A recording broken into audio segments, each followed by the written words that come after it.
14. Pulled direct from Saddam's palace. Then I added. We were ashamed. He killed your way into this.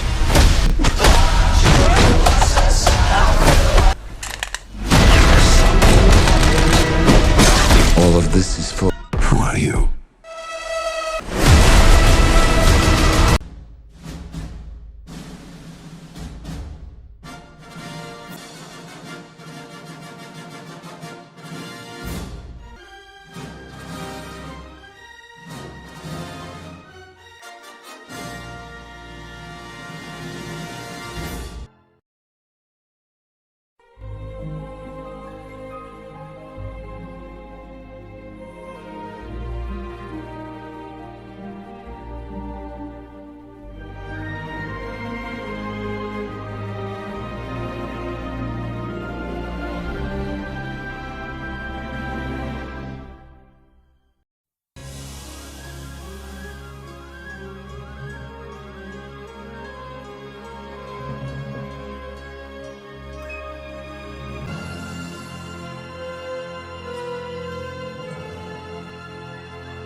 A Working Man, 2025.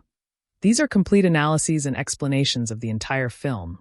A Working Man released in the spring of 2025.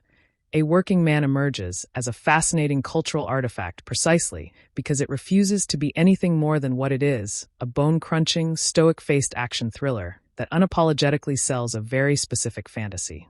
This fantasy is not one of escapism into a world of high-tech spies or suave secret agents, but a fantasy of the working class as the ultimate sleeping giant, a force of nature waiting to be provoked. To fully analyze and explain A Working Man, one must first understand that it operates not as a standalone narrative, but as a continuation of a long tradition in American and British action cinema, the tradition of the quiet professional pulled back into hell for a noble cause. Released in the spring of 2025, A Working Man emerges as a fascinating cultural artifact precisely because it refuses to be anything more than what it is, a bone-crunching, stoic-faced action thriller that unapologetically sells a very specific fantasy. This fantasy is not one of escapism into a world of high-tech spies or suave secret agents, but a fantasy of the working class as the ultimate sleeping giant, a force of nature waiting to be provoked. To fully analyze and explain A Working Man, one must first understand that it operates not as a standalone narrative, but as a continuation of a long tradition in American and British action cinema, the tradition of the quiet professional pulled back into hell for a noble cause.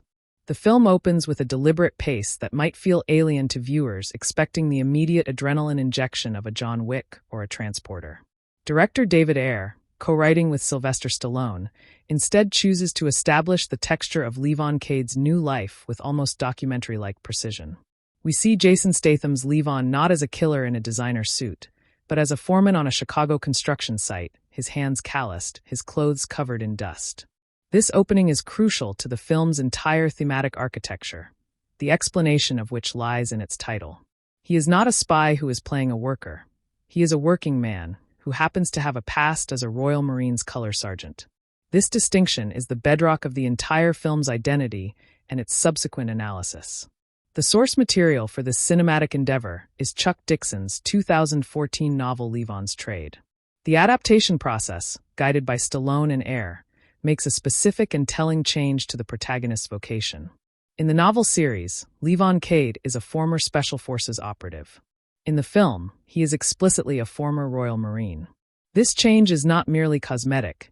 It taps into a specific cultural archetype of the British military man that Jason Statham, a British actor, embodies with a kind of natural, unsmiling authority that would have been diluted had the character remained generically American. The analysis of this choice reveals a desire to ground the hyperviolence in a recognizable discipline. The character of Levon Cade is introduced not through dialogue, but through routine. We watch him exist, and his existence is one of penance. He lives in a modest car, he brushes his teeth in public parking lot bathrooms, and his entire emotional life is channeled into weekly, monitored video calls with his young daughter, Mary. This is a man who has performed a violent spiritual self-surgery, extracting himself from a world of chaos to build, literally, a new life. He is a construction worker because he is trying to construct a stable foundation for his daughter's future, a poetic touch that Ayer, a director often criticized for a lack of subtlety, actually handles with restrained visual storytelling in these early, quiet moments of the film. The inciting incident of a working man is as brutally simple as it is tragically contemporary. Jenny Garcia, the teenage daughter of Levon's kind-hearted boss Joe, is abducted by a sex trafficking ring. This is not the political kidnapping of a diplomat's child, a law taken. This is a street-level horror that is presented as a stark, ever-present danger. The film's explanation of this criminal network is unflinching in its portrayal of the evil as a mundane business operated by men who have entirely dehumanized their victims. When Joe, played with a desperate, broken-hearted sincerity by Michael Pena, begs Levon for help, the film places its hero in an impossible moral and legal bind, one that a simple mercenary would not face. The central dramatic conflict for Levon is not finding the courage to fight, but the risk of losing everything he is fighting for. To use his particular set of skills, he must violate the strict terms of his custody agreement, which demand he maintain a clean, safe, and stable civilian life. Taking any violent action, even to save a girl's life, could mean never seeing his daughter again. This is a far more psychologically complex motivation than simple revenge. David Ayer's analysis of masculinity here is his most insightful. A man torn not between right and wrong, but between two competing definitions of right, the right of a father to his child and the right of a man to his conscience. Once Levon accepts the mission, the film shifts its visual and tonal language instantly. The warm, natural light of the construction site is replaced by the sickly neon and grimy backrooms of a Russian organized crime network. The movie's internal logic establishes that Levon's military training was not just about killing. It was about systems analysis.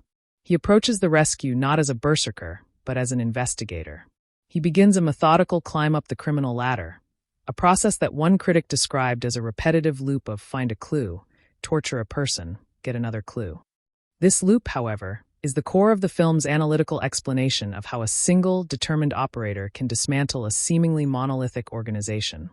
Jason Statham's performance as Levon Cade is a masterclass in the actor's specific, unshakable brand of physical charisma. He speaks in a low, gravelly whisper, often dispensing only a few words at a time. His eyes are constantly scanning, assessing, calculating the structural weaknesses of a room and the men in it. The film's analysis of his combat style is that it is entirely devoid of showmanship. There are no spinning kicks or impossible gun katas. When Statham fights in A Working Man, he uses his elbows, his forehead, and whatever object is within arm's reach. It is violence not as a dance, but as a particularly grim form of manual labor, a demolition job. A unique and recurring thematic motif is the weaponization of construction tools. Levon kills men with nail guns, pickaxes, wrenches, and heavy chains. This is not just a gimmick, it is a cinematic thesis statement. The film's explanation of violence ties it directly to the dignity of labor. A corporate assassin uses a silenced pistol. A working man uses the tools of his trade. When Levon drives a framing nail into a trafficker's hand, the scene is a brutal, symbolic reclaiming of his blue-collar identity as a source of power, not shame. It is a fetishization of the proletarian hero, an analysis that suggests the men who build the world are also the ones most capable of protecting it from those who would prey on it. The character of Gunny Lefferty, played by David Harbour, bursts into the film's second act like a shotgun blast of strange energy. Gunny is a blind, deeply eccentric former Marine raider living as a hermit in a heavily fortified cabin deep in the woods. His blindness is not a weakness. He has adapted his home to be a sensory trap where sound and vibration are his primary weapons. The narrative function of Gunny is to serve as a quartermaster and sage, a mythical figure who represents a different, purer path of detachment from society. The analysis of the Levon-Gunny relationship reveals a profound understanding of military brotherhood. They communicate in a shorthand of insults and gruff, unspoken care. Harbour's limited screen time is perhaps the film's most significant flaw and its greatest missed opportunity. He is given a sliver of the movie, yet he steals it, bringing a wild-eyed, whiskey-voiced volatility that hints at a much richer backstory. The explanation for his character's condition is never fully given, but Harbour's performance implies a man who has seen the abyss and deliberately plucked out his own eyes to ensure he never has to witness it again, a powerful analysis of trauma that the film only scratches the surface of. The villains of the piece are a notorious point of critical contention. The Russian mafia, led by a series of escalating bosses, is presented in a way that borders on comic book caricature. They wear garish floral tracksuits, operate out of a kitschy nightclub that looks like a 1980s music video set, and speak in thick, heavily accented English. Critics lambasted these characters as cardboard cutouts and laughable. However, a deeper analysis suggests this is a deliberate stylistic choice by David Ayer, an attempt to inject a sliver of dark, knowing absurdity into a narrative that would otherwise be unbearably grim. The film's tonal inconsistency is a feature, not a bug, for its target audience. It claims it wants to be a serious character study about human trafficking and the scars of service, but it also wants to be a bone-crunching action movie where a man in a tracksuit says something ridiculous before being thrown through a plate glass window.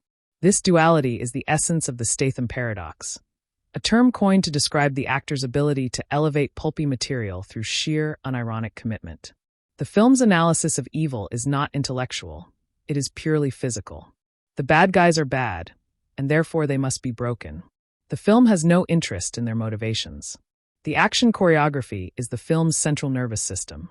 David Ayer, known for the gritty realism of End of Watch, applies that same harsh aesthetic to hand-to-hand combat. The fights are short, explosive, and decisive. Levon Cade never faces a true physical equal, and this is a narrative point of pride, not a lack of stakes. The thrill of the film is not in wondering if he will win, but in watching how he will apply his superior physics to a room full of enemies. It is the analysis of an apex predator in a closed environment, a one-man demolition derby that critics found boring but audiences found deeply, cathartically satisfying. One of the film's most bizarre and criticized sequences involves an undercover operation where Levon poses as a drug dealer selling blue meth. This is a direct, fourth-wall winking reference to the television phenomenon Breaking Bad. For many critics, this moment shattered the film's gritty veneer, landing as a lazy and ludicrous attempt at pop culture cleverness. However, the film's internal explanation might be simpler and more character-driven. Levon is not a witty man. He is a tactical man. Blue meth is a recognizable product in the drug underworld, a high-quality calling card that would logically open doors. The fact that it is a meta-joke is for the audience. For Levon, it is simply effective tradecraft. The film's emotional core rests entirely on the parallel narratives of fatherhood. Levon is fighting for Jenny, his boss's daughter, but every punch thrown is a desperate prayer for his own daughter, Mary. The subtle explanation of his psychology is that he believes he can physically beat the world into a shape safe enough for her to live in. This is a profoundly masculine, arguably tragic flaw. The film shows Levon watching a video of Mary on his phone in the quiet moments between acts of unspeakable violence, a visual reminder that his internal world has been reduced to a glowing screen and a promise of a future that feels increasingly impossible. The undercover sequence in the nightclub represents a pivotal shift in the film's operational tempo, where Levon must suppress his instinct for direct action in favor of psychological performance. He adopts the persona of a low-level criminal entrepreneur with a chilling ease that suggests his former life required deep cover work. The blue meth prop is not just a clever reference, but a totem of authenticity within the drug underworld, a product so pure it immediately establishes credibility. David Ayer shoots this sequence with a claustrophobic intimacy the camera lingering on Statham's face as he calculates every micro-expression of the men he is deceiving. The electronic music of the club thumps like a war drum, drowning out the moral quiet of the outside world. Levon's eyes never stop moving, mapping exits, cataloging weapons, and assessing the skeletal structure of the Russian organization from the inside out.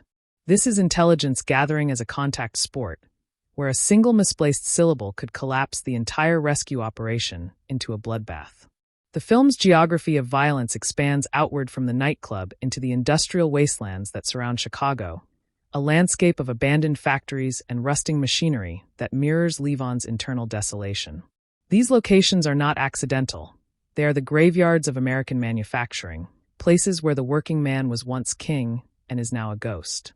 Levon moves through these spaces like a predator who has evolved specifically for this terrain, using conveyor belts, hanging chains, and chemical vats as instruments of destruction.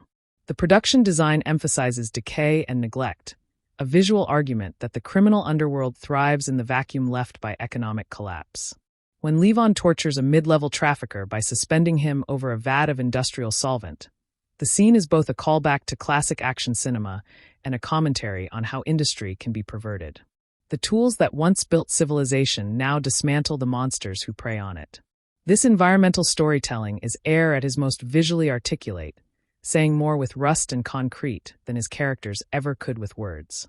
The Russian crime family operates according to a rigid hierarchy that the script takes pains to illustrate through its escalating encounters.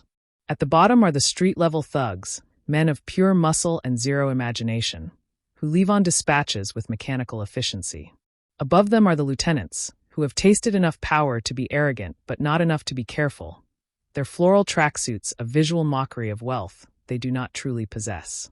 Then come the specialists, the hackers and the money launderers, who represent the modern evolution of organized crime into something corporate and digitized.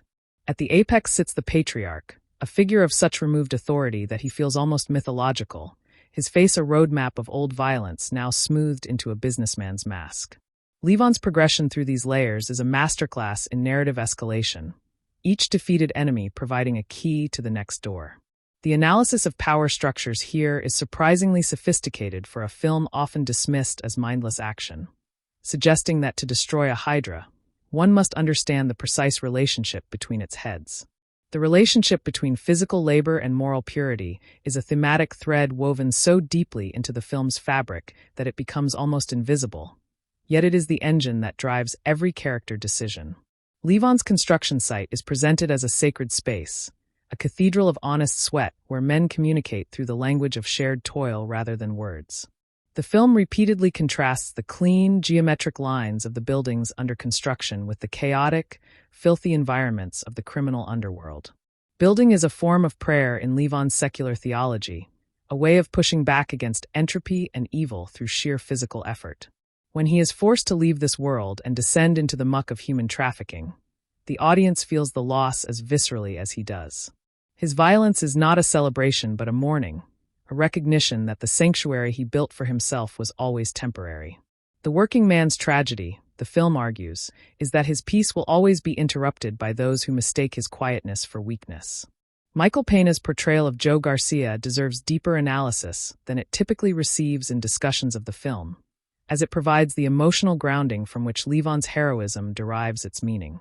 Joe is not a fighter. He is a decent man whose entire life has been dedicated to providing for his family through honest entrepreneurship. When his daughter is taken, Pena plays the moment not as a call to arms, but as a complete spiritual disintegration, a man collapsing into the void of parental helplessness. His scenes with Statham are charged with a desperate, almost embarrassing vulnerability, the kind of raw need that action movies usually rush past to get to the explosions. Joe represents the civilian world that Levon is trying to join, the normalcy that remains forever out of reach. The guilt Joe feels for hiring Levon, for pulling him back into the darkness, adds a layer of tragic complicity to their friendship. It is a subtle, heartbreaking performance that anchors the film's more outlandish elements in recognizable human anguish. The film's treatment of its female characters is a complex and somewhat contradictory element that warrants sustained critical examination. Jenny, once rescued, is not simply returned to a passive state, but is shown processing her experience with a quiet, shell-shocked dignity that feels more truthful than triumphant. The female traffickers within the Russian organization, while minor characters, are presented with a particular kind of chilling detachment, suggesting that evil has no gender exclusivity. Levon's daughter Mary, though physically absent for most of the runtime, exerts a gravitational pull on every frame. Her image on his phone screen a constant reminder of what is at stake. The absence of a romantic subplot is a breath of fresh air in a genre that often shoehorns love interests into narratives that do not need them. The film understands that Levon's emotional bandwidth is entirely consumed by fatherhood, leaving no room for anything else. This focus, while limiting the film's emotional palette, gives it a purity of purpose that more distracted action films lack. The sound design of A Working Man is an unsung hero of its visceral impact, a carefully constructed audio landscape that enhances the brutality without overwhelming it. Punches land with a sickening, wet thud that feels closer to a horror film than a standard action movie, each impact registered in the viewer's own body through sympathetic vibration. The gunshots are not the elegant pops of a spy thriller, but concussive blasts that leave a ringing silence in their wake, forcing the audience to sit with the consequences. David Ayer understands that silence is a weapon, and he uses it strategically, allowing the absence of sound to amplify the dread before violence erupts. The score, by contrast, is surprisingly restrained, avoiding bombastic orchestral swells in favor of industrial drones and percussive heartbeats. When the music does surge, as in the climactic warehouse assault, it feels earned, a release of tension that has been building for an hour of methodical destruction. The film's relationship with the city of Chicago is more nuanced than a simple backdrop, functioning almost as an additional character with its own history of labor and violence. The skyline is visible in the distance during many key scenes, a reminder of the legitimate world that Levon is fighting to rejoin, but which remains perpetually out of reach. The film deliberately avoids the tourist-friendly landmarks, instead focusing on the working-class neighborhoods, the dive bars, the loading docks, and the forgotten corners where the American dream has curdled into something desperate. This is the Chicago of Nelson Algren, a city of bruised knuckles and broken promises, where men like Levon have always existed in the shadows. The Russian mafia's presence in this landscape is presented not as an invasion, but as an infection, a parasite that has found a weakened host. By setting the story here, among the ghosts of the labor movement, the film strengthens its central thesis about the working man as society's immune system. Stallone's influence on the screenplay is most evident in the film's structural DNA, which echoes the Rambo franchise's preoccupation with the returning warrior who cannot find peace. The Levon Cade of the film is a direct descendant of John Rambo, a man whose skills are obsolete in peacetime and whose soul has been irreparably damaged by service. The quiet, almost monosyllabic dialogue that Statham delivers feels etched in Stallone's distinct voice, a blend of working-class poetry and stoic fatalism.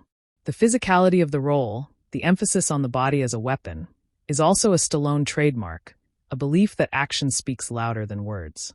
The co-writers share a fascination with men who have been used by their countries and then discarded, forced to find their own code in a world that offers no moral guidance. This thematic continuity places A Working Man in a lineage that stretches back to First Blood, a tradition of action cinema that asks uncomfortable questions about what happens to warriors when the war is over. The fight sequence in the backroom of a biker bar represents the film's most concentrated expression of its action philosophy, a single-take fever dream of improvised violence that leaves the audience breathless. Levon enters the bar looking for information and finds only hostility, a room full of men who mistake his quietness for fear. What follows is not a fight but a dismantling, a clinical application of force that uses pool cues, beer bottles, and a heavy glass ashtray as extensions of his body. The camera does not cut away or obscure the violence with shaky editing. It forces the viewer to witness every broken bone and shattered ego. The other patrons do not join the fight. They watch in frozen horror, recognizing too late that they are in the presence of something beyond their comprehension. This sequence is a masterclass in action geography, each movement flowing logically into the next, a choreography of cause and effect that feels spontaneous despite its precision. It is the moment the film sheds any remaining pretense of realism and embraces its identity as a myth of proletarian vengeance. The character of the corrupt mid-level manager at the construction company provides a microcosm of the film's larger concerns about class and betrayal. He is a man who has achieved a modest position of authority not through skill, but through sycophancy, a paper pusher who resents the genuine competence of men like Levon. When he is revealed to have connections to the trafficking ring, providing information about shipments and security, the revelation lands with a particular kind of sting. He is the enemy within, the collaborator who sells out his own class for a taste of power. Levon's confrontation with him is not cathartic but sad, a quiet execution of a man who chose evil not out of desperation but out of petty ambition.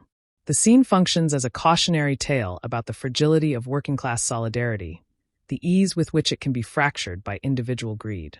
It is a small, almost throwaway subplot that nonetheless enriches the film's moral texture. The film's climax unfolds in a shipping yard, a location chosen for its symbolic resonance as much as its tactical possibilities. Shipping containers are the lifeblood of global commerce, the hollow rectangles that carry the products of honest labor across oceans. The trafficking ring has perverted this system, using the containers to transport human beings instead of goods. Levon's final assault on the operation is a surgical strike through a labyrinth of metal boxes, each corner potentially hiding an enemy. Air shoots this sequence with a desaturated color palette, the gray of the containers blending with the gray of the sky, creating a world drained of joy. The sound of the nearby port, the groaning of cranes and the lapping of water, provides an industrial symphony for the violence. It is a battlefield made of commerce, a final statement on what the working man is actually fighting to protect. The moment of Jenny's final rescue is deliberately understated, a rejection of the triumphant swell that a lesser film would deploy. She is found in a container, huddled and terrified, her eyes taking a long moment to recognize that the violence she hears outside is her salvation rather than her doom. Levon does not offer comforting words. He simply wraps her in his jacket and begins the methodical process of extraction. His emotional restraint in this moment is not coldness but respect, an acknowledgement that her trauma is not something he can fix with a one-liner. Ariana Rivas plays the scene with a dissociative stillness that speaks volumes about what she has endured. The rescue is not the end of her story, but the beginning of a much longer, harder journey toward healing. The film is wise enough not to pretend otherwise, leaving the audience with the uneasy knowledge that some wounds are beyond the reach of even the most determined avenger. The parallel between Levon's military service and his construction work is made explicit in a brief but powerful monologue delivered halfway through the film. He explains to Joe that in the Royal Marines he learned to build bridges, to construct fortifications, to create order out of chaos. The killing, he says, was always a secondary skill, a necessary evil to protect the primary mission of creation. This reframing of his violent past is crucial to understanding the film's moral philosophy. Levon is not a killer who learned to build. He is a builder who was forced to learn to kill. The distinction, while subtle, transforms the audience's perception of his rampage. He is not indulging a bloodlust. He is reluctantly demolishing a structure of evil so that something better can be built in its place. The monologue is Statham's finest moment of performance, a glimpse behind the stoic mask at a man who has spent his entire adult life trying to be a creator in a world that only values his capacity for destruction. The investigation that runs parallel to Levon's vigilante rampage involves a weary female FBI agent who represents the impotence of institutional power in the face of entrenched criminal networks. She is not corrupt or incompetent. She is simply outgunned, underfunded, and shackled by a legal system that moves at a glacial pace while girls disappear. Her interactions with Levon, though brief, are charged with an unspoken understanding. She knows what he is doing. She knows she should stop him. She knows she will not. This character serves as the film's conscience, a reminder that the rule of law is a luxury that victims of kidnapping cannot afford.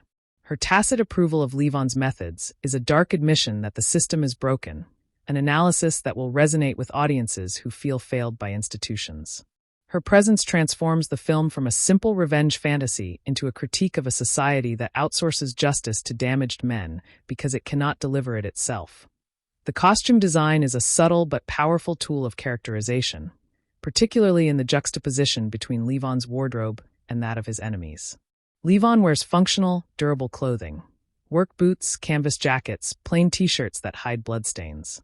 His attire is a uniform of anonymity, allowing him to move through the world without drawing attention. The Russian gangsters, by contrast, wear clothes that scream for attention: gold chains, bright patterns, expensive fabrics that announce their wealth and their insecurity. This sartorial conflict is a class war made visible, a clash between the dignity of labor and the vulgarity of exploitation. When Levon finally confronts the patriarch, the old man is wearing a bespoke suit that costs more than Levon's annual salary, a final visual insult that makes the subsequent violence feel not just justified, but morally necessary. The clothing tells the story before the fists do. The film's coda is a quiet masterpiece of anticlimax, a deliberate deflation of the action movie expectation of a triumphant ending. Levon returns to his construction site, his body bruised and his soul exhausted, to find that nothing has fundamentally changed. The legal battle for his daughter continues. The world remains full of monsters. The work of building goes on. He picks up his tools and resumes his labor, the film ending not on a close-up of his victorious face, but on a wide shot of him disappearing into the skeleton of a building under construction. The message is clear. Violence is not a solution but a temporary measure, a necessary interruption of the real work of creation. The working man does not seek glory. He seeks only the peace to continue his labor. It is a surprisingly mature, almost mournful conclusion to a film that could have ended with an explosion and a catchphrase, a final analysis that chooses quiet dignity over bombastic triumph. The quiet tragedy underpinning Levon's entire mission is that he is fighting for a daughter who may never fully understand what he sacrificed to reach her. Mary exists in the film as a photograph, a voice on a phone, a court-mandated visitation schedule that reduces fatherhood to a series of supervised appointments. The legal system, designed to protect children, has become another battlefield where Levon must prove his worth not through action, but through passive endurance. His custody lawyer, glimpsed in a single scene, speaks in the exhausted tones of someone who has seen too many good fathers crushed by bureaucracy. The irony is bitter and intentional. Levon can dismantle a trafficking empire single-handedly, but he cannot convince a family court judge that he deserves to tuck his daughter in at night. This parallel between criminal justice and family law suggests that both systems are fundamentally broken, punishing the very people they claim to serve. The film's portrayal of therapy and trauma recovery is unusually nuanced for a genre that typically treats psychological wounds as plot devices to be overcome through violence. Levon carries the invisible scars of his service in every interaction, his hypervigilance and emotional flatness textbook symptoms of complex PTSD. He does not discuss his feelings because he has been conditioned to believe that such discussions are a luxury, even a weakness. Yet the film subtly critiques this stoicism by showing its cost. The isolation, the inability to form new relationships, the reduction of his emotional range to a binary of alert and exhausted. When Gunny Lefferty tells him, in a rare moment of vulnerability, that the war never ends inside your head, the line lands with the weight of lived experience. The action genre rarely has the patience for this kind of psychological realism, making its presence here a quiet act of subversion. The geography of Levon's car, a battered pickup truck that serves as his mobile home, is worth examining as a symbol of his liminal existence. The truck contains everything he owns: a change of clothes, a toothbrush, a photograph of his daughter, and a lockbox whose contents are never revealed. He parks in the lots of big-box stores and industrial parks, places designed for transients, for people who are just passing through. The vehicle is both a sanctuary and a prison, a metal shell that protects him from the world while simultaneously preventing him from ever truly inhabiting it. When the truck is eventually damaged during a chase sequence, Levon's reaction is not anger, but a kind of resigned grief, as if he always knew this fragile domesticity could not last. The truck is the working man's castle, and its destruction signals the final collapse of the boundary between his two lives. The cinematography employs a distinct color grading that shifts subtly as Levon descends deeper into the criminal underworld. The early scenes on the construction site are bathed in golden morning light, the promise of a new day rendered in warm ambers and hopeful yellows. As the mission progresses, the palette desaturates, bleeding into cold blues and harsh fluorescents that make every interior feel like a morgue. This visual progression is so gradual that the audience may not consciously notice it, but its psychological effect is undeniable. By the time Levon reaches the lowest circle of this urban hell, the color has almost entirely drained from the frame, leaving only the steely gray of concrete and the sickly green of cheap lighting. It is a visual descent into the underworld that maps perfectly onto the narrative's moral trajectory, a Dantean journey rendered in contemporary action cinema grammar. The casting of Jason Statham as Levon Cade represents one of those rare alignments between actor and role that transcends performance and becomes something closer to embodiment. Statham's history as a competitive diver, his working-class London background, and his decades of playing men of few words and decisive action all converge in this character. He does not need to act tough because toughness radiates from him like body heat, an inalienable quality that no amount of method preparation could fake.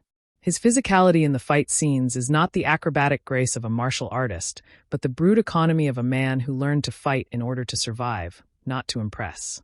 When he dispatches an enemy with a single devastating elbow strike, the movement is so efficient it feels almost dismissive, as if the violence is a chore he is impatient to finish.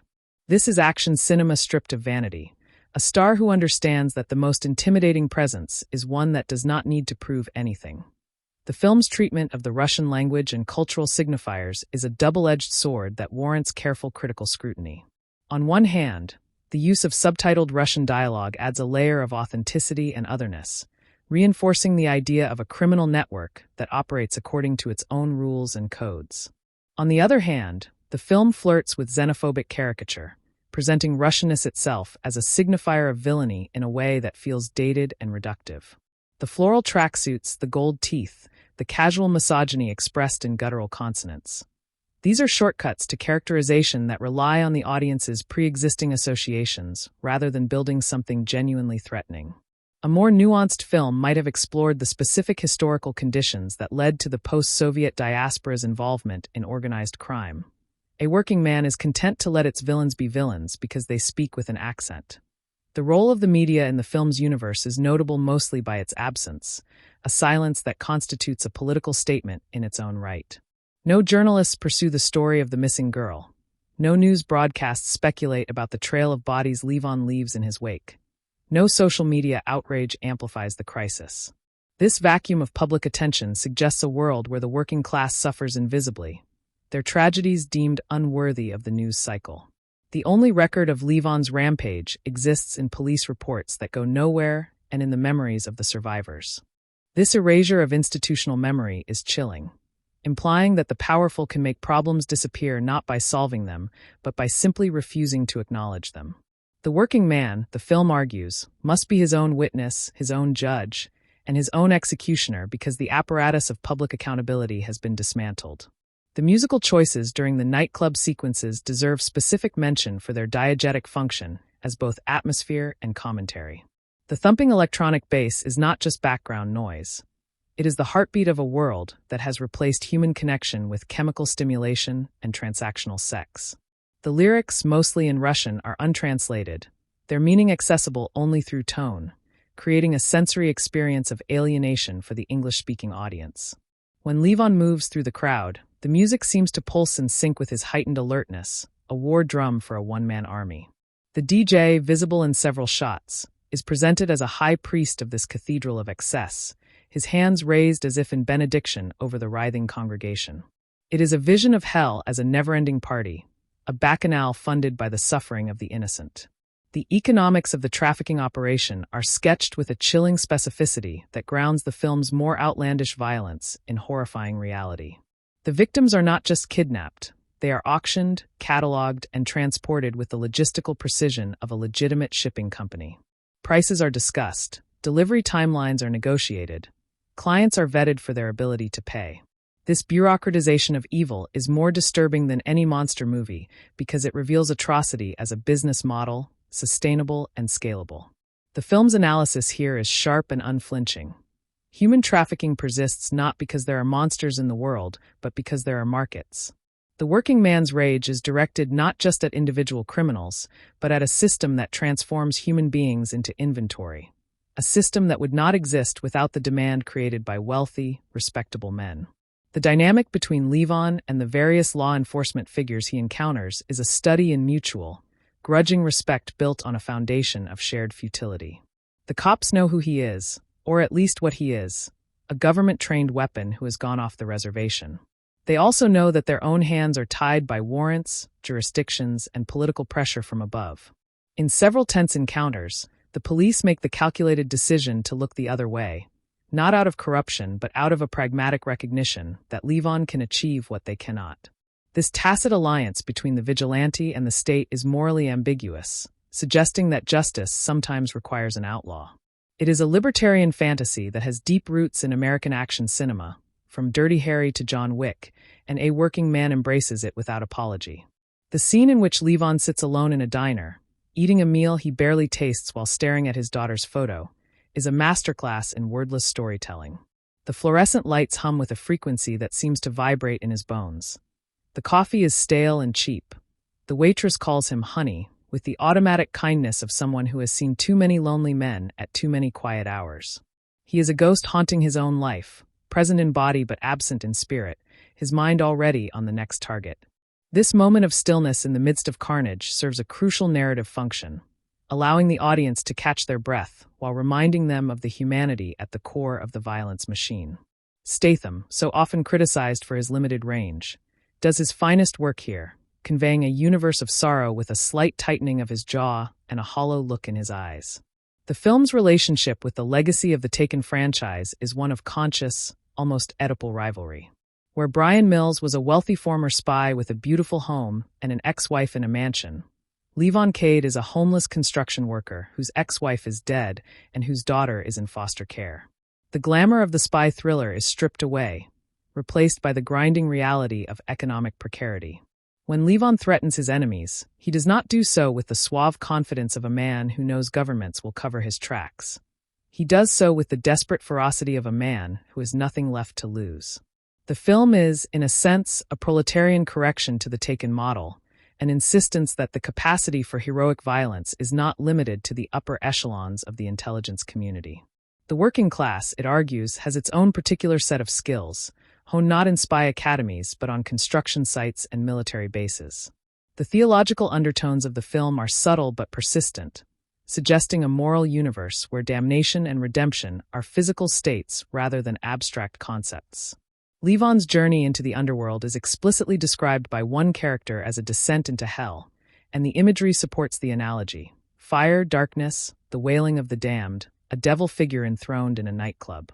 Levon himself functions as a kind of secular archangel, a being of terrible purpose who brings not peace but a sword. The film does not pretend that his violence is holy, only that it is necessary, a cosmic housecleaning that restores a fragile balance. When he emerges from the final confrontation, he is not purified but simply spent, a man who has stared into the abyss long enough to have it stare back into him. The religious imagery is not didactic but evocative, a mythic framework imposed on a story that might otherwise feel merely brutal. The editing during the action sequences employs a rhythm that rewards attentive viewing, a careful balance between chaos and legibility that many modern action films fail to achieve.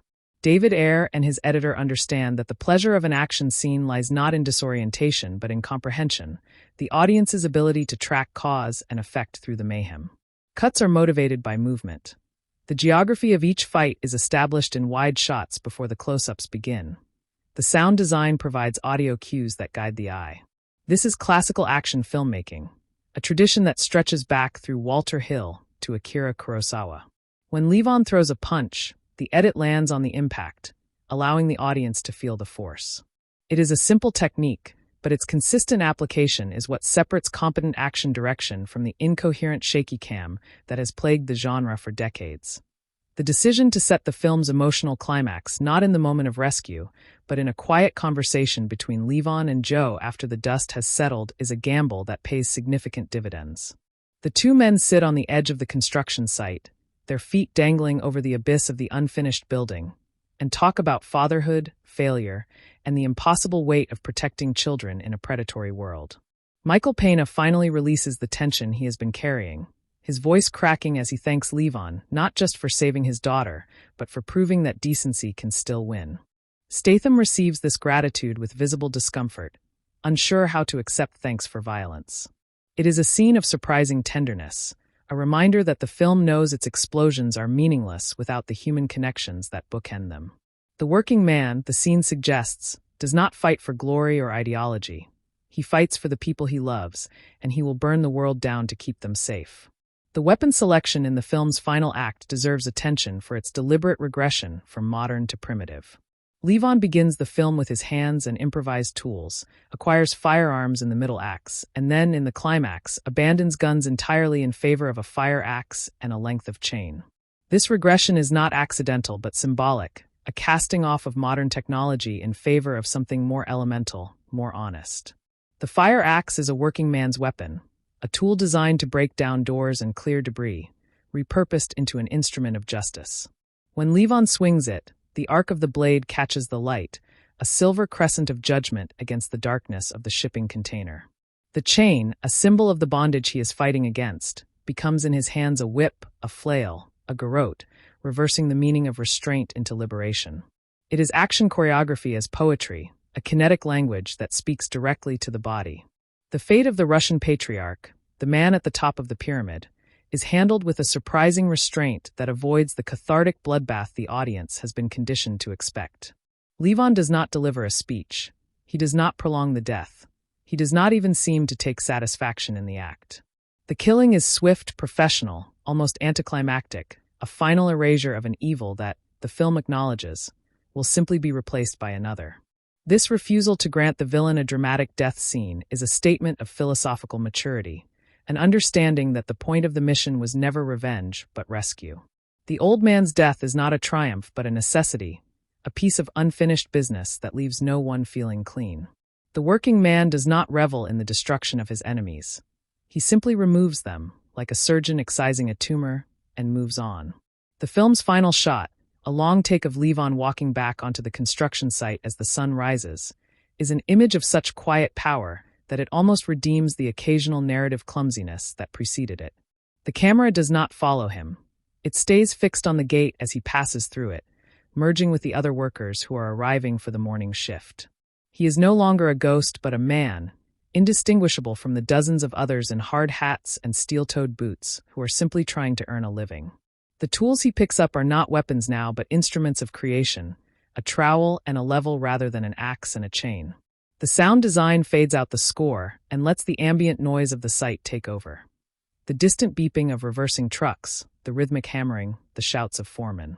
It is a return to normalcy, a tentative peace that the film grants its hero not as a reward but as a reprieve, a chance to build before the next inevitable call to destroy. The absence of a traditional love interest for Levon Cade is one of the film's most quietly radical structural choices, a refusal of a convention so deeply embedded in action cinema that its removal is almost shocking. Action heroes are supposed to have someone to kiss after the explosions, a warm body that proves their humanity survived the carnage.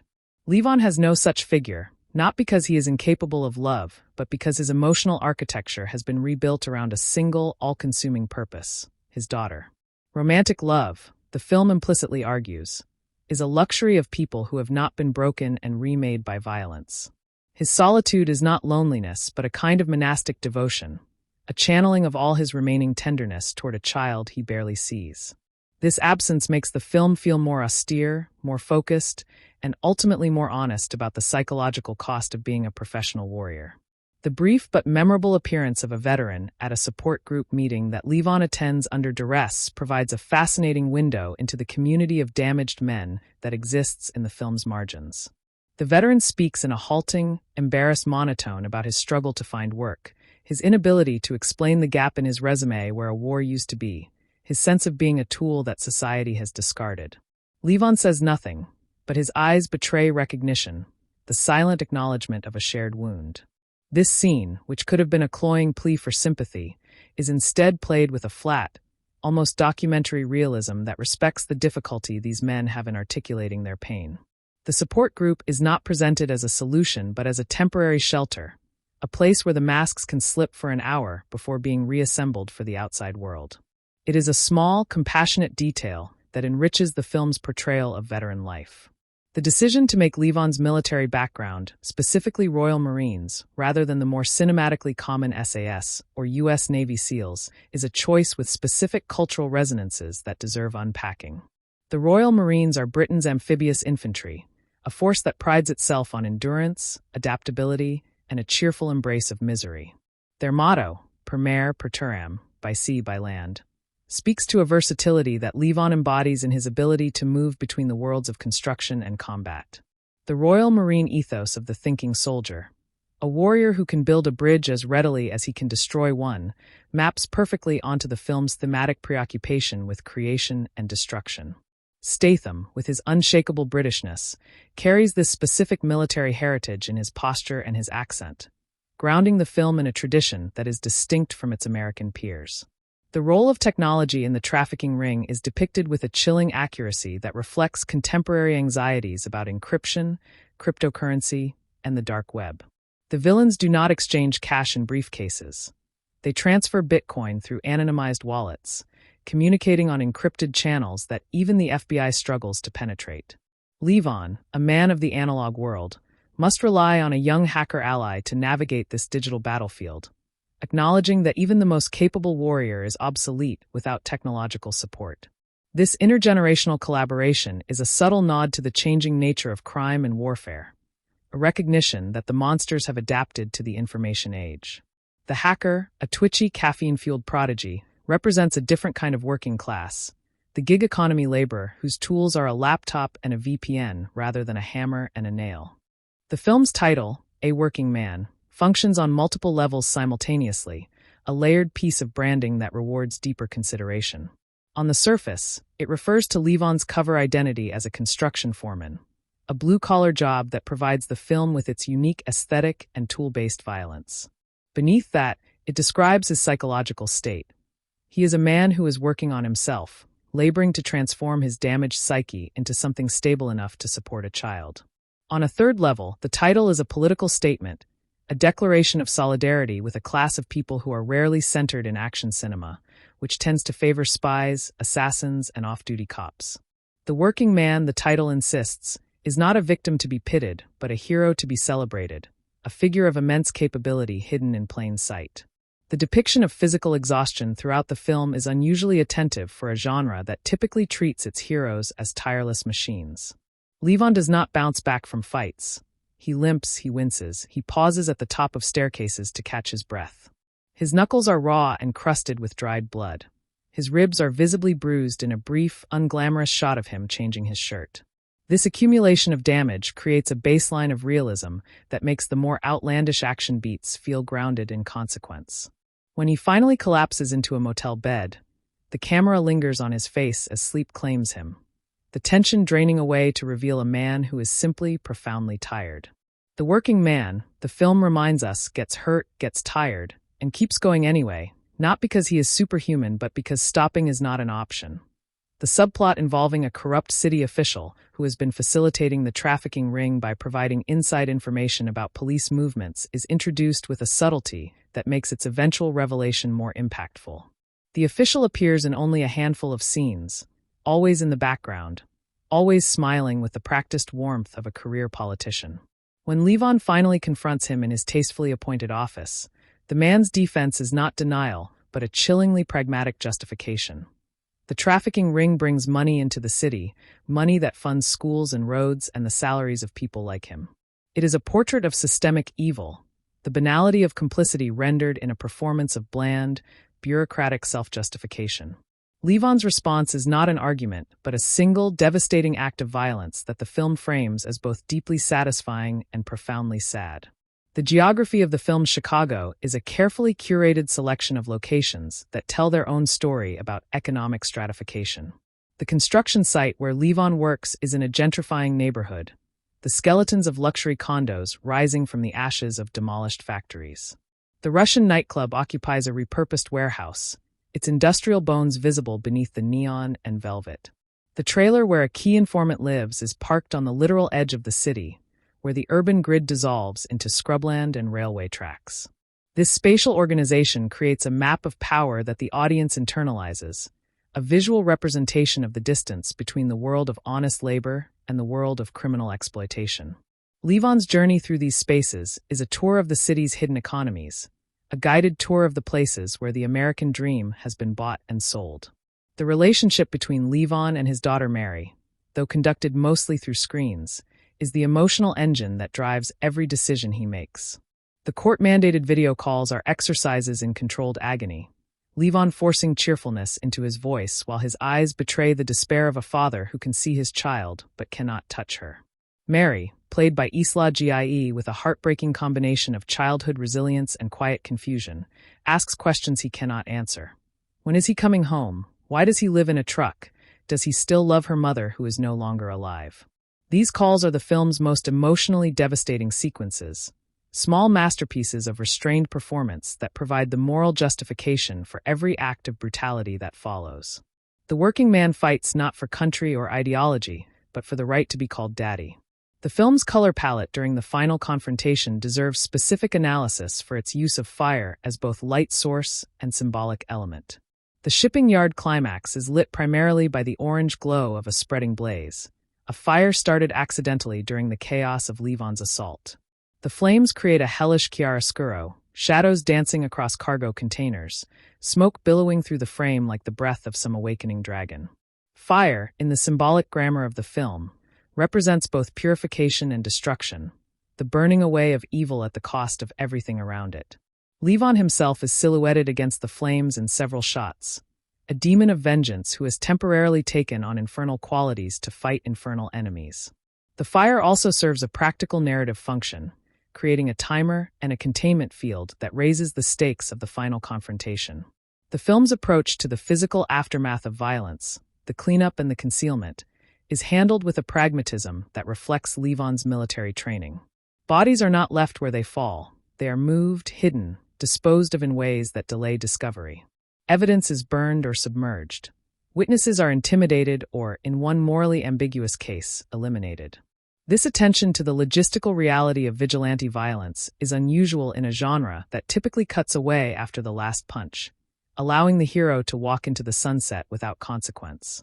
The film acknowledges that Levon is not just a killer but a criminal, a man who must cover his tracks if he hopes to maintain the civilian life he is fighting to reclaim.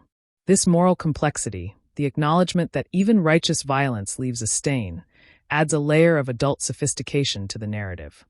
The supporting character of the construction site's elderly safety inspector, a man who has spent 50 years in the trades, serves as a one-man Greek chorus commenting on the action from the perspective of accumulated wisdom. He appears in 3 scenes, each time offering a laconic observation about the nature of work, the dignity of labor, and the importance of getting the job done right. His presence connects Levon to a lineage of working men stretching back generations, a tradition of quiet competence that predates and will outlast the flashy violence of the criminal world.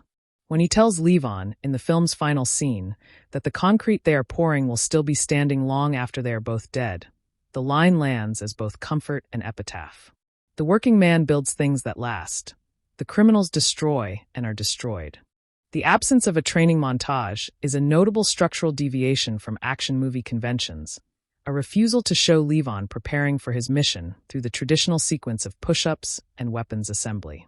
His skills are presented as already fully formed, maintained not through cinematic montage, but through the daily physical labor of his construction job. The implication is that the working man does not need to train because his entire life is training, a continuous conditioning of the body and the will. When he picks up a weapon, he is not remembering how to use it. He is simply applying existing knowledge to a new context. This refusal to show preparation makes the violence feel more instinctive, more integral to his character, a dormant capability that requires only a trigger to reawaken rather than a process of reconstruction. The film's handling of the trafficking victims, particularly those who are not Jenny, is a test of its ethical framework that it passes with varying degrees of success. The background victims are seen briefly, their terrified faces illuminated by Levon's flashlight as he searches the shipping container. The camera does not linger on their suffering, a restraint that could be interpreted as either respect or cowardice. A lesser film would have turned their rescue into a triumphant set piece. A working man acknowledges that their liberation is only the beginning of a long recovery that the film does not have time to depict. Levon cuts their restraints and points them toward the police, his gruff efficiency a form of care that respects their agency. The film knows it cannot do justice to their stories within the confines of an action thriller, and its decision to leave those stories untold is, paradoxically, a form of honesty. The sound of Levon's footsteps changes depending on the surface he is walking on, a subtle audio detail that reinforces his connection to the material world. On the steel beams of the construction site, his boots ring out with a metallic authority, a sound of competence and ownership. On the sticky floors of the nightclub, his steps are muffled, his presence swallowed by the thumping bass. In the dead leaves of Gunny's forest, each footfall is a distinct crunch, a declaration of arrival that the blind veteran can hear from 100 yards away. This attention to the acoustic texture of movement is a hallmark of careful sound design, creating a sensory experience that grounds the action in physical reality.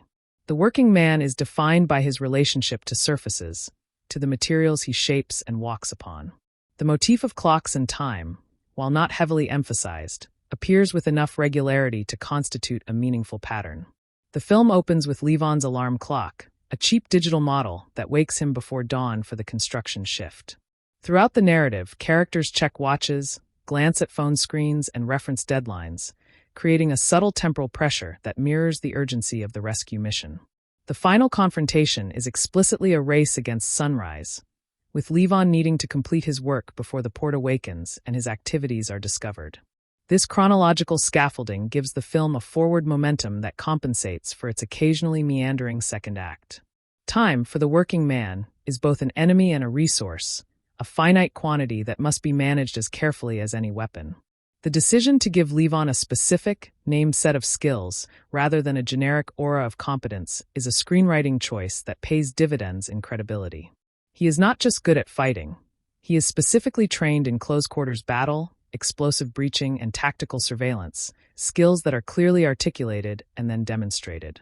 When he rigs a door with a makeshift booby trap, the audience understands that this is not luck but the application of a Royal Marine skill set. When he tracks a target through the city using nothing but a partial license plate and an understanding of criminal logistics, the film shows its work, making the audience complicit in the investigation. This specificity respects the intelligence of the viewer, treating the action not as magic, but as the logical outcome of training and experience. The film's attitude toward alcohol is quietly judgmental, presenting it as a crutch used by the weak and a trap avoided by the strong.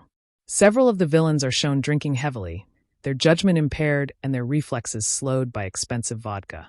The bar where Levon fights his way through a room of bikers is a cathedral of alcoholism, its patrons pickled in cheap beer and misplaced aggression. Levon himself is never shown drinking, his sobriety a condition of his custody agreement, and the film implies, a necessary component of his operational readiness. This teetotalism is not presented as puritanical virtue, but as pragmatic discipline, another sacrifice the working man makes to remain ready for the fight he hopes will never come.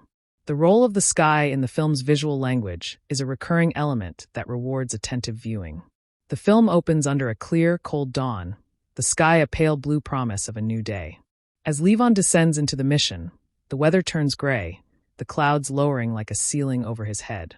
The night sequences are starless, the sky a void of urban light pollution that offers no celestial guidance. In the final moments, as Levon returns to the construction site, the sky begins to lighten again, the first hints of sunrise catching the edges of the steel framework. This celestial arc is a gentle, almost subconscious emotional guide, a visual reassurance that the darkness is temporary and the dawn, however long delayed, eventually arrives. The economics of Levon's life are presented with a specificity that is rare in action cinema, which tends to treat money as either an abstraction or a joke. He earns a foreman's wage, decent but not generous, and his expenses are itemized in his sparse dialogue. Child support payments, legal fees for his custody battle, the maintenance of his truck, the cost of the storage unit where he keeps the remnants of his previous life. When he needs equipment for his mission, he must acquire it through barter or theft rather than purchase, a constraint that adds tension to his preparations. This financial realism grounds the character in a recognizable economic reality, making him a true working man rather than a wealthy vigilante slumming in blue-collar drag. The film's treatment of death is unusually solemn for a genre that often treats bodies as punchlines.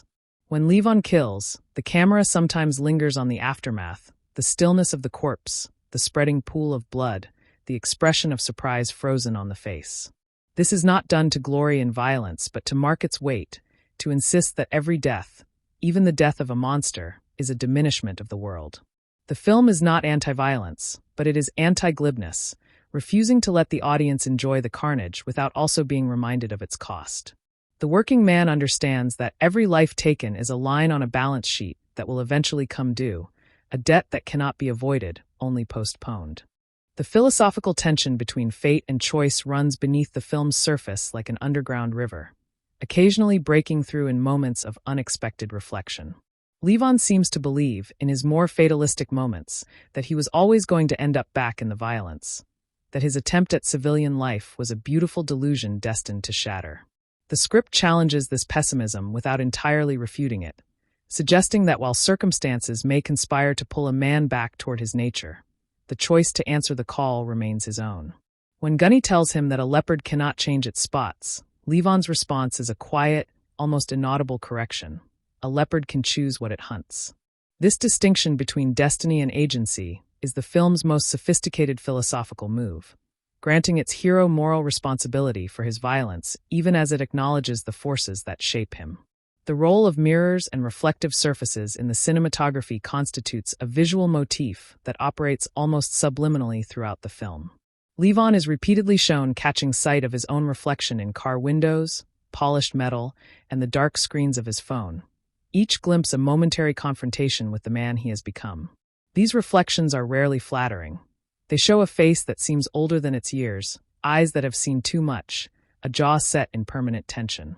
The traffickers, by contrast, are surrounded by mirrors in their nightclub, admiring their own gaudy reflections with narcissistic pleasure. The visual argument is clear. The working man looks at himself and sees a work in progress, a project under construction. The criminal looks at himself and sees a finished product, a masterpiece of self-indulgence that is actually a monument to decay. The film's attitude toward food and eating is a subtle index of character that operates in the background of nearly every scene. Levon eats sparingly and functionally, fueling his body with the minimum required to maintain operational capacity, his meals taken alone in diners or in the cab of his truck. The Russian gangsters, by contrast, are shown at lavish banquets, tables groaning with caviar, roasted meats, and crystal decanters of vodka, their consumption a visible display of excess and moral rot. Joe Garcia, in his grief, cannot eat at all, pushing food around his plate while his wife watches with helpless concern. These variations in culinary behavior create a map of the film's moral universe. The righteous consume only what they need, the wicked gorge themselves on surplus, and the suffering cannot consume at all. The presence of children in the background of several key scenes creates a silent chorus of innocence that amplifies the stakes of Levon's mission. On the construction site, a nearby schoolyard is visible, the sound of children playing drifting over the chain-link fence as a reminder of the normal world. In the neighborhood where Jenny was taken, bicycles lie abandoned on lawns, their owners called inside by worried parents. These brief, peripheral glimpses of childhood serve as a counterpoint to the darkness of the trafficking plot, a visual argument that the fight is not just for one girl, but for the very idea of childhood itself. The working man, the film insists, builds the world that children inherit, and he must also defend it. The representation of law enforcement corruption within the film operates on a spectrum rather than a binary, ranging from active collusion to passive complicity to weary resignation. The corrupt city official who profits from the trafficking ring occupies one extreme, a man who has sold his soul for a comfortable pension. The beat cops who patrol the neighborhoods where victims are taken occupy another, underpaid and overwhelmed, their failure to notice a function of systemic neglect rather than individual malice. The FBI agent who grudgingly allows Levon to operate represents the middle ground, a good person working within a broken system, making compromises that erode her idealism. This nuanced portrayal of institutional failure is more damning than simple corruption narratives because it acknowledges that evil thrives not because everyone is bad, but because good people are too exhausted, too under-resourced, or too cynical to stop it. The sequence in which Levon infiltrates a suburban house party being used as a front for trafficking recruitment is a masterful exercise in suspense constructed from mundane materials. He arrives in the guise of a potential buyer, his working man's clothes marking him as an outsider among the casually affluent predators who populate the party. The chit-chat about property values and vacation homes is a thin veneer over discussions of human inventory, the banality of evil rendered as small talk. The camera prowls through the party like a documentary crew, catching fragments of incriminating conversation that Levon files away for later use. When the host, a genteel woman with a predatory smile, offers him a glass of wine, the moment crackles with unspoken danger. It is a scene that understands the true horror of trafficking. It often wears a pleasant face and occurs in nice neighborhoods. The film's relationship to the American Western genre, while not immediately obvious, becomes clearer upon closer analysis. Levon Cade is a classic Western hero transposed to the urban frontier. A man of few words, a code of honor that exists outside the law, a propensity for violence that is both a gift and a curse. The construction site is his homestead, the truck his horse, the Russian gang his band of outlaws terrorizing the town. The final showdown, with its open terrain of shipping containers and its sense of a community waiting to be freed from tyranny, is structurally identical to the climax of 100 Westerns. David Ayer, a director with a deep affection for American mythology, smuggles the grammar of the frontier into a contemporary action film, suggesting that the archetypes are durable enough to survive any change of costume. The depiction of immigrant labor on the construction site is handled with a quiet respect that acknowledges the diversity of the modern working class without turning individual characters into tokens. The crew includes men from Mexico, Poland, and Vietnam, their conversations a polyglot background music that Levon navigates with the ease of a man who has served alongside soldiers from many nations. The film does not make a political speech about immigration. It simply shows the reality of a contemporary construction site, where the work is hard, the pay is modest, and the men who do it come from everywhere. This casual inclusivity is more effective than any sermon, embedding the argument in the visual texture of the film rather than pausing the action to deliver a message. The metaphorical weight of the concrete that Levon pours in the opening and closing sequences is one of the film's most elegant thematic devices. Concrete is the material of civilization, the substance that makes cities possible, a mixture of rock, water, and human effort that hardens into something permanent. When Levon works with concrete, he is literally creating the foundation upon which other lives will be lived, a form of anonymous legacy that outlasts individual memory. The traffickers, by contrast, deal in flesh, a material that decays, that can be broken, that has an expiration date. The opposition between concrete and flesh, between building and consuming, is the film's central moral dichotomy rendered in tangible form. The working man chooses the work that lasts, even if he will not be around to see it finished. The character of Joe's wife, though given minimal screen time, serves as a crucial emotional anchor for the first act, embodying the grief that the action hero must carry with him into battle. She appears in 3 scenes: the moment of Jenny's disappearance, a hospital waiting room where she sits catatonic with worry, and the reunion with her rescued daughter. In each appearance, she says little but communicates volumes through the language of maternal anguish, a pain so profound it makes words feel inadequate. Her presence reminds the audience that Levon's mission is not an abstraction. It is a response to a real mother's real tears. The working man does not fight for principles. He fights for the look on a mother's face when her child is returned. The film's use of natural sound as a counterpoint to manufactured noise is a consistent audio strategy that reinforces the thematic opposition between authenticity and artifice. The construction site is alive with organic sounds. The rhythmic pounding of hammers, the grinding of saws, the shouted coordination of men working together. The nightclub is a cacophony of synthetic noise, programmed beats, auto-tuned vocals, the artificial cheer of a space designed to overwhelm the senses and suppress thought. When Levon moves from one environment to the other, the soundscape shifts with him, and the audience's nervous system shifts in response. The working man is at home in the world of natural sound, of cause and effect, of effort and result. The criminal world manufactures a false reality that must be shattered.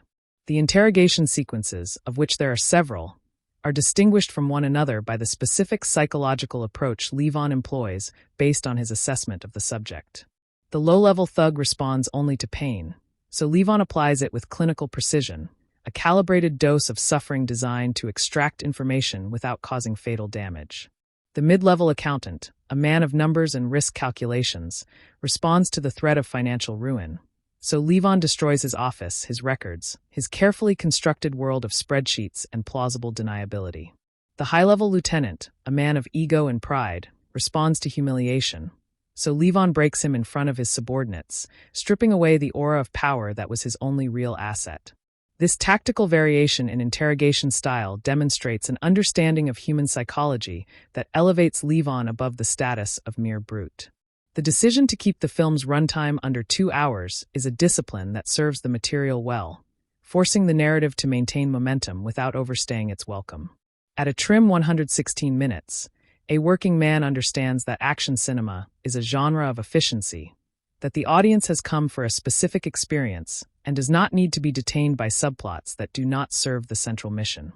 The editing reflects this philosophy, trimming scenes to their essential beats, allowing the violence to speak for itself without excessive commentary.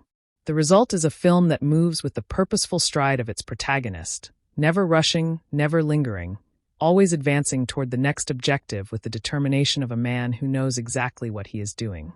The film's relationship with the city of Chicago extends beyond locations, scouting into a genuine engagement with the city's architectural and labor history. The construction site where Levon works is part of a larger development project that is visibly transforming a formerly industrial neighborhood, and the film does not shy away from the ambivalence of this transformation. The new buildings are sleek and modern, but they are being built on the bones of the old factories, and the men who work those factories are now driving for rideshare apps or, in some cases, working for the trafficking ring. This layered economic history, visible in the architecture of the city itself, provides a depth of context that enriches the film's engagement with class. The working man is not just a character type. He is a historical figure, a descendant of the laborers who built Chicago with their hands. The use of weather as an emotional and narrative device is handled with the subtlety that comes from careful observation of how climate actually affects human behavior. The film takes place in an indeterminate season that feels like late autumn, a time of gray skies and cold winds that bite through jackets. Characters hunch against the chill. Breath steams in the air during exterior scenes. The cold seems to seep into the bones of the city itself. This meteorological misery serves the story by creating an atmosphere of hardship that mirrors Levon's internal state, a world that offers no comfort, no warmth, no respite. When the sun finally breaks through in the final scene, it feels like a reward that has been earned through endurance, a small mercy granted after a long season of darkness. The supporting character of the hacker, a young woman operating out of a cramped apartment filled with computer equipment and energy drink cans, represents the gig economy wing of the working class. She does not work with her hands in the traditional sense, but her labor is no less real, her skills no less hard-won. Her alliance with Levon is a cross-generational and cross-gender coalition of the competent, a recognition that the enemy exploits every system and must therefore be fought on every front. She provides technical support that Levon cannot provide for himself, a reminder that even the most capable individual needs a network. Their parting scene, a terse exchange of nods, suggests a mutual respect that requires no elaboration, the solidarity of professionals who recognize each other's quality.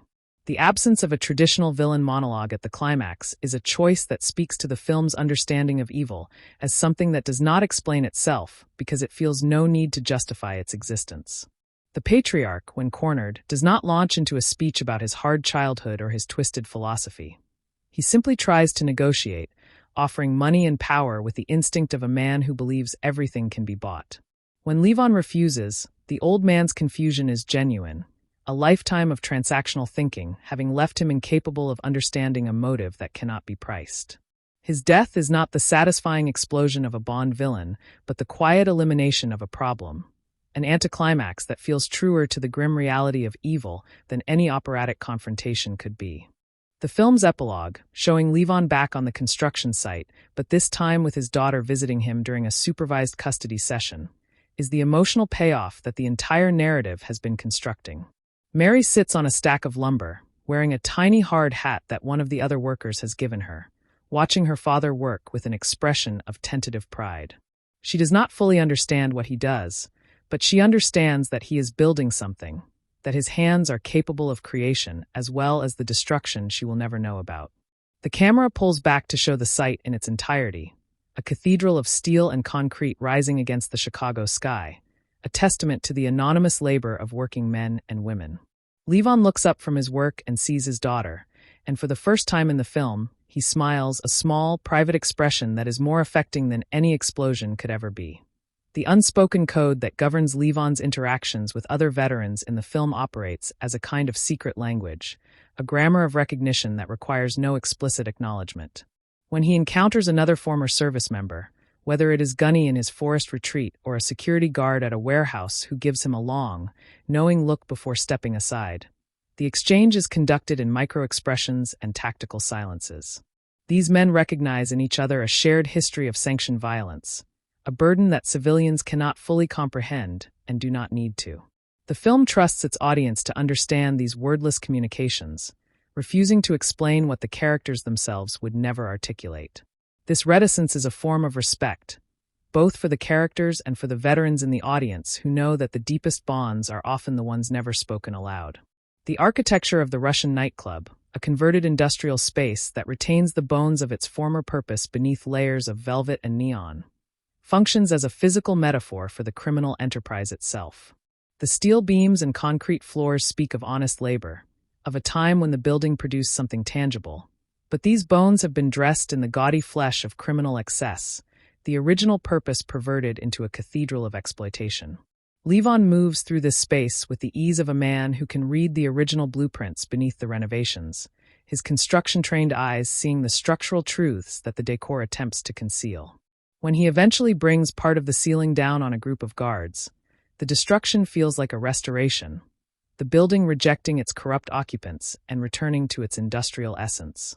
The film's treatment of cell phones and digital communication is a quiet critique of the way modern technology has become both a tool of control and a chain of vulnerability.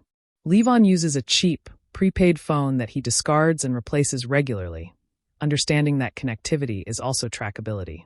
The traffickers, for all their sophistication, are undone by their reliance on digital networks, their encrypted messages eventually penetrated by Levon's hacker ally, their locations betrayed by the devices they carry as badges of status.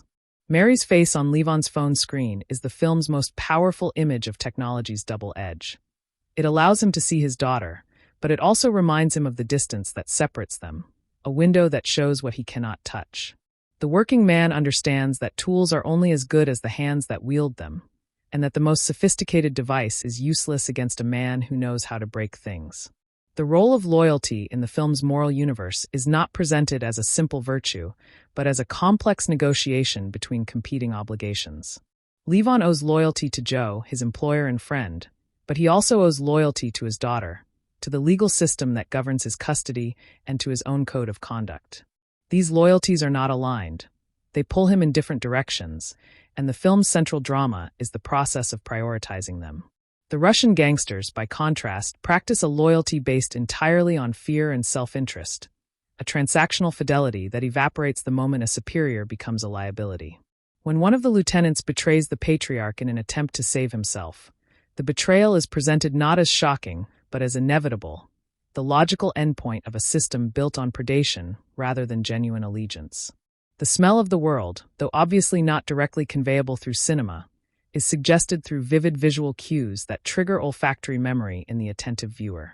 The construction site smells of sawdust, diesel fuel, and fresh concrete, clean industrial scents that speak of productive labor.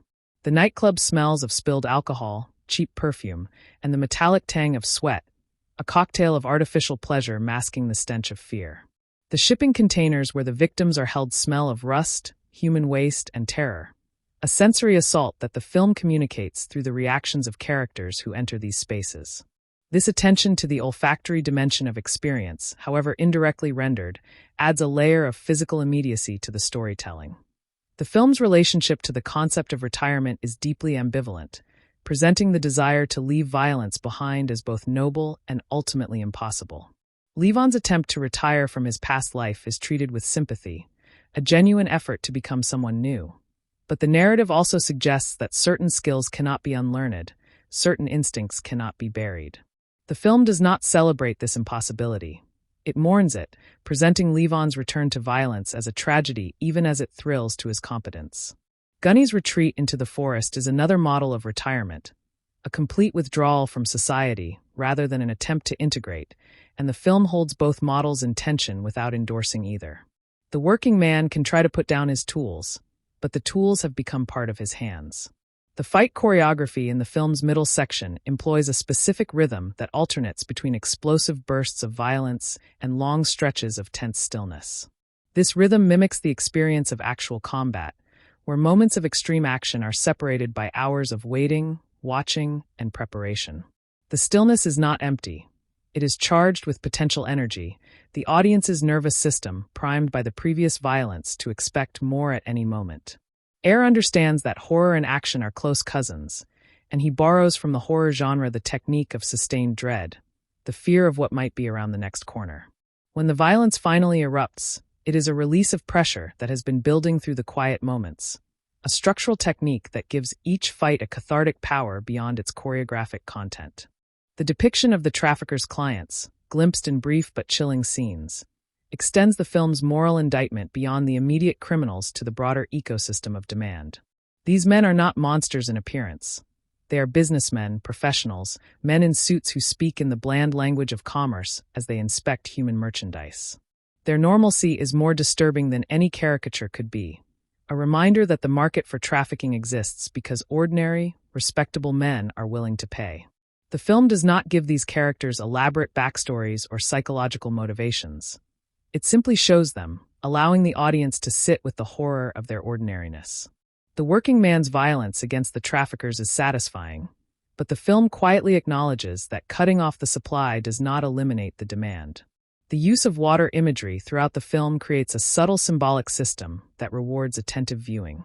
Levon is introduced washing his face in a public restroom, a ritual of cleansing that he repeats after each violent encounter, as if water could wash away the stain of what he has done.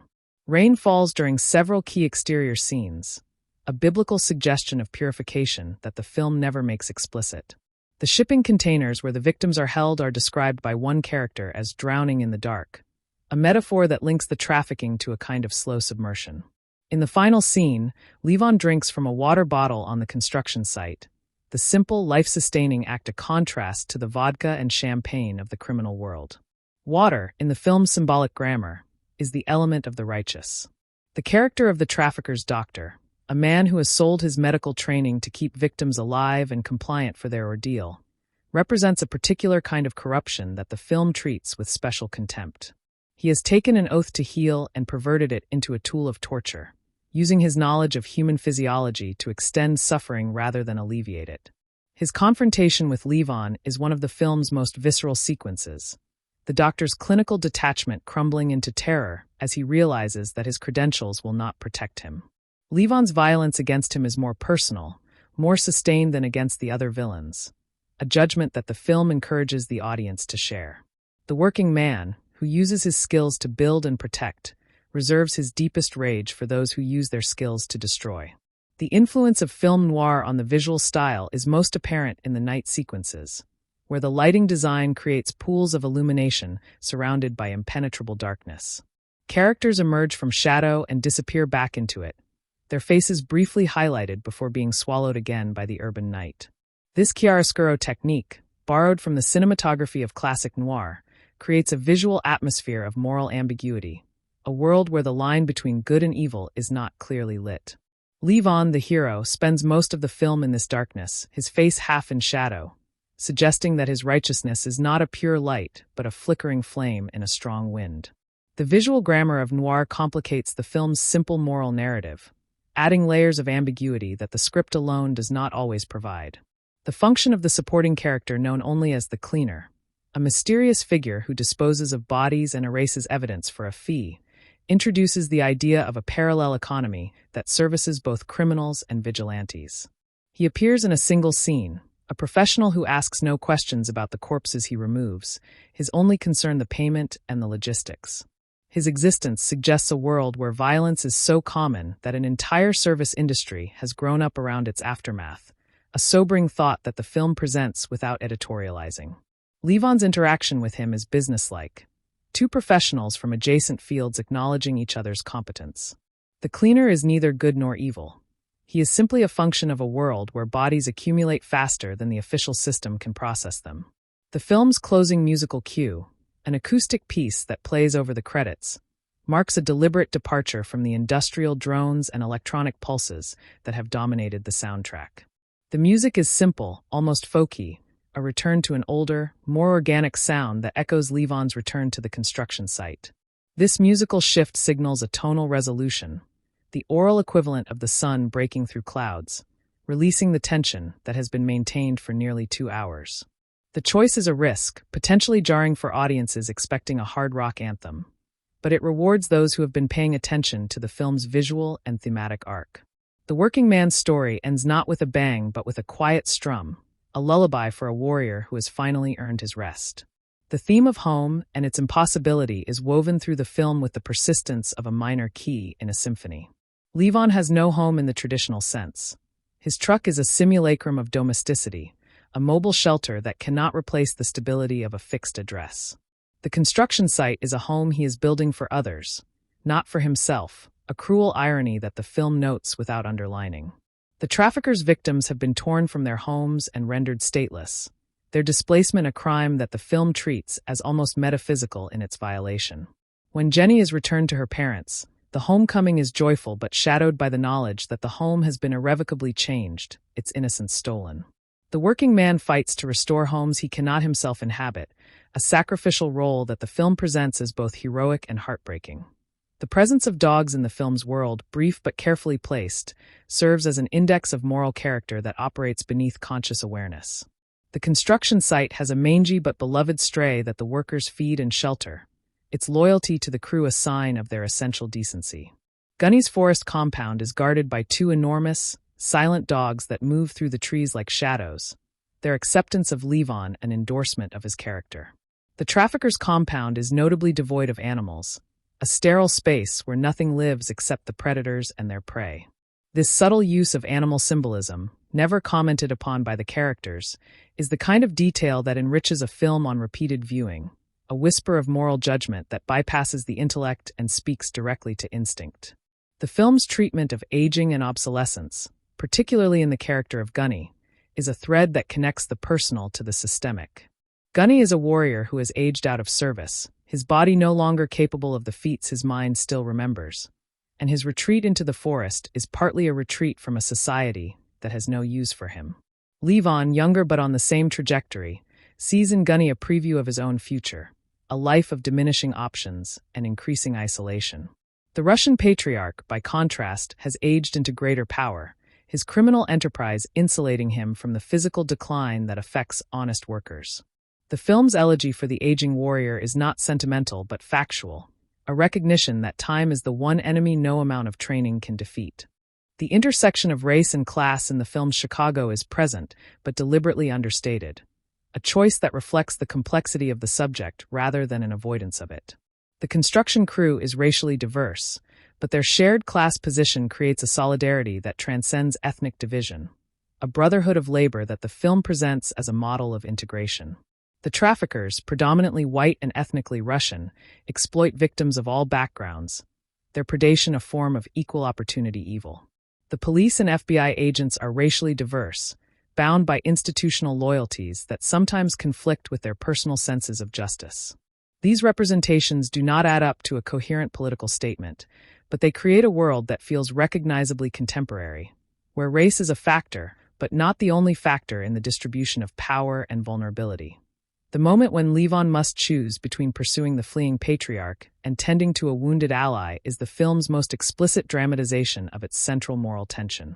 The tactical logic of the mission demands that he finish the primary objective, eliminating the head of the snake before it can regenerate.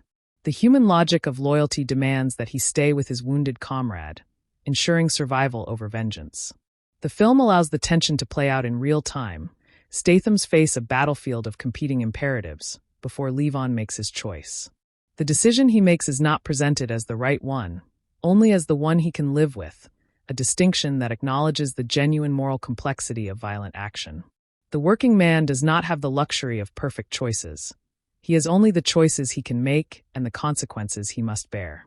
The visual motif of hands, shown in close-up at key moments throughout the film, constitutes a study of labor and violence that rewards close attention. Levon's hands are calloused, scarred, the nails broken from work, the knuckles perpetually raw from fighting. They are hands that have both built and destroyed, capable of laying a perfect line of bricks and of delivering a fatal blow. The patriarch's hands are soft, manicured, adorned with gold rings that speak of wealth accumulated without labor. The contrast is a thesis statement rendered in flesh and bone. The working man's hands are maps of a life lived in contact with material reality, while the criminal's hands are smooth abstractions, instruments of gesture rather than creation. In the film's final shot, Levon's hands are shown spreading fresh concrete, the motion practiced and gentle, a restoration of their primary purpose. The end.